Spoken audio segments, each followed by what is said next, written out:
Olá, gente boa, boa noite. Estamos iniciando aqui pela PUC TV Goiás mais uma edição do programa Papo Dinâmico. E hoje nós vamos debater sobre eleições 2018, tudo sobre eleições, com os nossos dois ilustres convidados, que nós vamos ver agora a apresentação aí preparada pela nossa produção. Roda o VT. Luiz Signatis tem graduação em Comunicação Social e Jornalismo pela Universidade Federal de Goiás, especialização em Políticas Públicas pela Universidade Federal de Goiás, mestrado em Comunicação pela Universidade de Brasília, doutorado em Ciências da Comunicação pela Universidade de São Paulo, pós-doutorado em Epistemologia da Comunicação pela Unicinos. Atualmente é professor adjunto da Universidade Federal de Goiás, junto ao mestrado em Comunicação na linha Mídia e Cidadania, e professor do curso de Jornalismo da Pontifícia Universidade Católica de Goiás, fundador e membro das Academias de Letras de Goiânia e de Aparecida de Goiânia, e diretor-presidente da Signatis Consultoria, Pesquisa e Editoração. Alexandre Francisco de Azevedo é graduado em Direito pela Pontifícia Universidade Católica de Goiás, mestre em Direito, Relações Internacionais e Desenvolvimento, com orientação em Direito Eleitoral comparado na Pontifícia Universidade Católica de Goiás, professor de Direito Eleitoral na PUC Goiás, professor de preparatórios para OAB e concursos públicos e servidor do Tribunal Regional Eleitoral desde 99.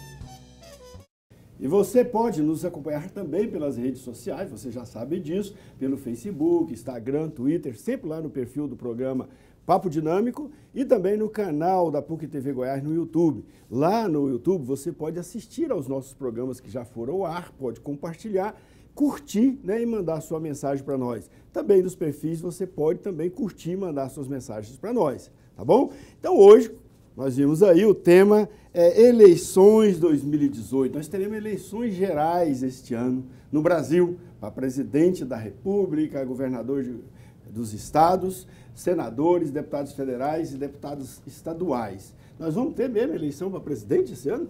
Sim, temos. Mas teremos eleições. Não tem candidato ainda, né? Não apenas para presidente. Esse ano nós temos uma agenda cheia, né? Porque a eleição ela vai ser para presidente da República, governador de estado, deputado estadual, deputado federal e 2 cargos de senador. Né? Okay. O Senado, ele senador é sempre 2, em cada estado é sempre 2. Não, a renovação do Congresso, do Senado, é feita, são 3 membros por estado. Só que é alternado, né? De 4, isso, aí a renovação é feita de forma alternada, 1/3 para 2/3, com mandato de 8 anos. E a cada 4 anos faz essa renovação, né, alternada. Desta vez são 2 candidatos ao Senado. Dessa vez, exatamente esses 2 candidatos. E aí o eleitor, é uma situação interessante. Não são 2 candidatos, desculpa, a minha pergunta foi errada. São 2 vagas. São 2 vagas. Isso. E aí o eleitor poderá votar em 2 candidatos. Sim. Ah, ok. Tá bom. E como é que você vê, Luiz Signatis, o cenário político hoje no Brasil? Como é que estão as forças? Nós tivemos aí uma polarização no passado entre PT e PSDB. Essa polarização deve se repetir agora ou está em curso uma outra forma de polarização ou não vai haver polarização? Não, a gente não sabe ainda. Na verdade, o cenário político está bastante embolado. O que aconteceu nos últimos anos modificou bastante esse quadro de polarização. O PSDB investiu pesadamente no impeachment de Dilma Rousseff, houve a derrubada da presidente, no episódio lá do impeachment em 2016, e este acontecimento colocou o PT numa crise da qual ele não saiu até hoje, que culminou inclusive essa crise com a prisão do presidente Lula.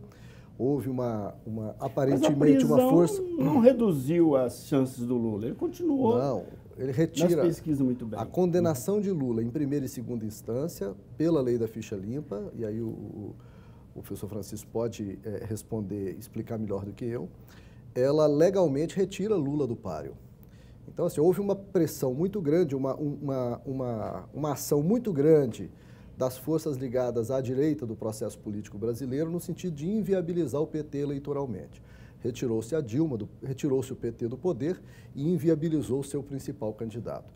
Com isso, a principal força polarizadora, que é a do PT, encontra-se numa crise bastante grande. O PT não encontrou outra alternativa senão defender seu líder, que é o principal líder, o maior líder popular da história do país, que é o presidente Luiz Inácio Lula da Silva, e mesmo inviabilizado, o PT o proclama como candidato em 2018. E por essa razão, o nome dele entra nas pesquisas e ele sai. E o PSDB, que foi um dos principais partidos a impulsionar o impeachment de Dilma Rousseff e a viabilização do governo do Michel Temer, acontece o que com esse lado da força política? O governo Temer não dá certo. Ele aprofunda o processo de recessão brasileiro.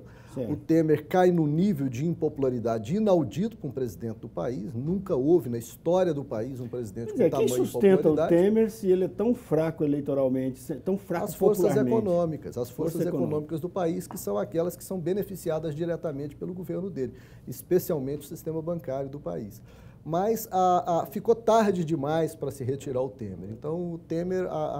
O quadro político brasileiro é de sustentar o Temer até o final da eleição e passar para o presidente que foi eleito. Só que com isso, o PSDB, o DEM, esses partidos que se comprometeram fortemente com o impeachment de Dilma e com a alternância do poder através do impeachment, com a queda de popularidade, com o fracasso, em todos os sentidos, do governo Temer, todos aqueles partidos, todas aquelas forças políticas que estiveram ligadas à viabilização dele do poder compartilham, de certa forma, com o desprestígio dele. Por essa razão, a candidatura do PSDB do Alckmin não decola, a candidatura do Rodrigo Maia no DEM não decola, e aí a gente se encontra num quadro bastante difícil. O presidente Lula, primeiro nas pesquisas, mas inviabilizado legalmente. Contra ele, quem aparece em primeiro lugar nas pesquisas? O Bolsonaro, não como uma representação específica de uma candidatura, mas como a representação de uma negação, de uma decepção de parte da população em relação ao poder. De forma que o quadro, a meu ver, ainda está bastante difuso. Não será, eu acredito, muito provavelmente, nem Lula nem Bolsonaro o próximo presidente do país. Professor Alexandre, para mim não está claro que o Lula não possa registrar a candidatura. Eu vi algumas declarações de juristas e inclusive de ministros do Supremo que ele poderia registrar a candidatura. O PT pode registrar a candidatura dele porque o Poder Judiciário teria que se pronunciar contra a candidatura dele. E aí há todo um processo, um trâmite que poderia ir para depois das eleições, de modo que o nome dele seria mantido na cédula eleitoral, na urna eleitoral, como candidato. Essa situação é a mais complexa, né, que nós temos. Rotineiramente, isso acontece em eleições municipais. Né, vários candidatos a prefeito com o seu vice, né, têm a sua candidatura indeferida, recorrem para o TRE às vezes mantém a decisão e eles recorrem para o TSE. Nesse meio tempo, daria, né, ali ocasião para até tentar uma substituição do candidato inelegível por outro. Faria a campanha, então, esse candidato inelegível, substituiria e o capital político dele, de um certo modo, seria transferido para o substituto dele. Sim. Qual que é o problema de uma candidatura presidencial? É o cargo. O cargo é muito importante. E ele o processo começa perante o TSE. Então o senhor está certo quando afirma que o Lula pode apresentar o seu registro de candidatura, porque isso é direito de petição. Qualquer pessoa pode entrar com a ação. Uhum. Se vai ter o provimento ou não, é outra coisa. No caso do presidente, o pedido é feito já no TSE? No TSE. E no quadro que nós temos hoje, permanecendo, o TSE vai ter que indeferir o registro dele. Uhum. E aí surgem algumas possibilidades. A primeira possibilidade que nós temos é a seguinte: o Lula mantém a candidatura dele mesmo indeferida e recorre para o Supremo Tribunal Federal. Ok. Uhum. Até a data da diplomação, vamos imaginar num primeiro turno ele consiga ir para o segundo turno, no segundo turno ele vença a eleição.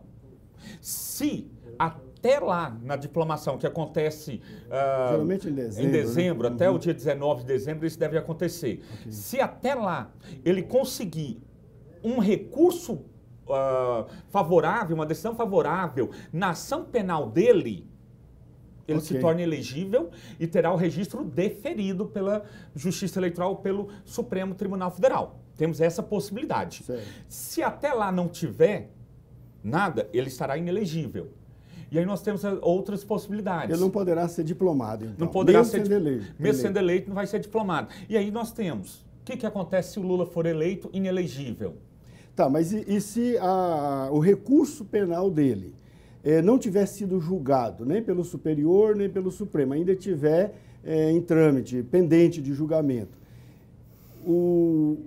até a data da diplomação, aí a Justiça Eleitoral terá que diplomá-lo? Não, que aí ele está inelegível. Ele e está aí vai se inelegível declarar, já com julgamento em segunda instância. Vai se declarar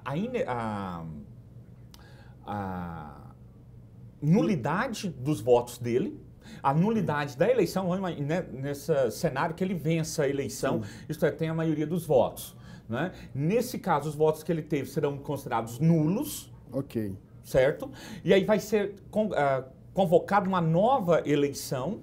Até que isso aconteça, o presidente da Câmara dos Deputados, que é hoje, né, o Rodrigo Maia, e vai permanecer sendo o Rodrigo Maia até o dia 2 de fevereiro de 2019, ele vai ocupar o cargo temporário de presidente da República até que o TSE, né, convoque novas eleições e realize essas novas eleições. Ok. Então tá, vamos fazer o seguinte, a gente prossegue nesse assunto daqui a pouco e vamos explorar um pouquinho justamente essa questão da polaridade ou não da difusão que existe hoje de forças políticas no Brasil no próximo bloco. Daqui a pouco a gente volta.